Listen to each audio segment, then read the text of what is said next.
Magandang araw. Welcome sa aking channel. My channel is all about physical fitness. I will teach you how to keep your body healthy. Ito po ay para sa mga katulad kong senior citizen, aging from 50 plus, 60 plus, or even 70 plus. Kailangan natin ng upuan like this. Una natin patitigasin ay ang ating mga paa. Kita nyo ba yung paa na yan? The basic exercise ay itataas ang sakong. Ano po? Ganito yan. Yan. 1, 2, 3, 4. Up to 10 counts sa simula. Then after that, kita nyo yung aking mga paa, yung tulo, yung 2, finger 2. Itataas mo naman yan. Kapag mahina pa ang balanse kasi nagsisimula ka pa lang, kailangan mo ng upuan to keep you balanced. Okay? Look at my feet. Then 1, then 2, then 3, 4, 5, 6. Sa simula, pwedeng 10, up to 20. Then, sa mga susunod na araw, saka dadagdagan ng unti-unti. Ang ating goal doon, maka 60 lang every set. Okay. Next, itataas ang isang paa. Then, shake. 1, 2, 3, 4, 5, 6, 7, 8, 9, 10. So, again, pag nagsisimula, ay di mga 20 counts. Ang ating target dyan, kapag tayo ay nagtagal, ay mga 100. Then, rotate your feet like this. 1, 2, yan. Then, rotation, mga 20 counts. Yan. Sa simula, mga 20 counts, then ang ating goal po diyan ay 100 counts. Okay. Then, try to kick lower. Hindi natin kinakailangan mataas, ganyan lang. 1, 2, 3, 4. As a beginner, pwedeng 6, pwedeng 5. Ang target lang natin dyan is 30 kick every morning. Then, ganun din. The same procedure do sa left foot. Then, 1, 2, 3, 4, 5, 6, 7, 8. So, ang target uli natin dyan ay ilan? Up to 100. Then, rotate. 1, 2, 3, 4. Then, reverse. 1, 2, 3, 4, 5. Okay. Ang target natin doon, kapag tayo sanay na, is 100. Then, kick. 1, 2, 3, 4, 5. Target natin dyan is 30. So, simula, pwedeng 5, pwedeng 6. Then, kapag na-reach na ang 30, pahinga muna para naman doon sa next activity. So, yun ay daily routine doon sa umaga. Okay. Next is, kailangan natin ng upuan. Ito ay pa rin, para ang paa ay manatiling matigas. May tungkod ako para doon sa mga beginner ay to keep you balance. Okay. So, pwede namang hawakan lang.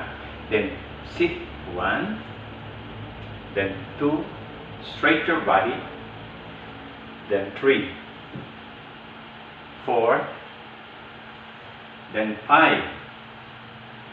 Ang target natin dyan, kapag beginner ay 10, then ang ating kapag beginner ay 10, then kapag sanay na, di up to 60. Okay. Pagkatapos nun, ay di mapukwatro ka. Alam mo yung upo na yan? Okay. So, hindi kasi ako marunong mag-edit pa, kaya ito ay direct. Kung ano yung actual edition ang makikita sa YouTube. Okay. So, hawakan, then rotate lang. Mga lang yan, mga 20 counts, then reverse, another 20 counts, then yung ating finger toes ay i-rotate, 1, mga 10 counts, then reverse, mga 10 counts, then papuputukin or hihilahin.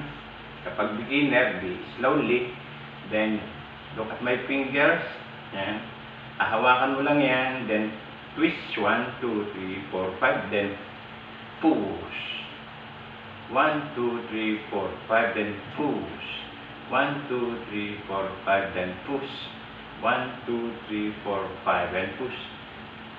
So, the same procedure sa left foot, then 4, like that, then ang gagawin, rotate, 1, ilan nga ang target? 20 lang, tapos 20 ang reverse. Pagkatapos hahawakan ng finger toes, tapos ito-twist din, then reverse, to twist din, then push and pull, then twist every finger toes, like this, 5 counts to 10 counts, yan, ganyan, okay. Pagkatapos, ika-clap natin. Clap. Mga 1 minute yan. 1 minute. Then after 1 minute, the other foot naman, ganun din. Mga 1 minute. Yan. 1 minute. Pero ng 1 minute, alam mo yan, ang blood circulation sa paa ay dumadaloy na mabilis, the same as in our hands. Kasi yung clapping is good exercise for the brain. Okay? So, after 1 minute, relax ka lang, ilalagay ang mga kamay sa mga tuhod, then gather all the energy.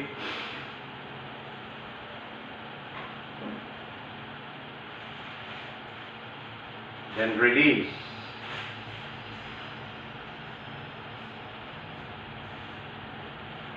Dito manggagaling sa bibig ang pagkuha. Then pag ilalabas ay sa ilong. Okay.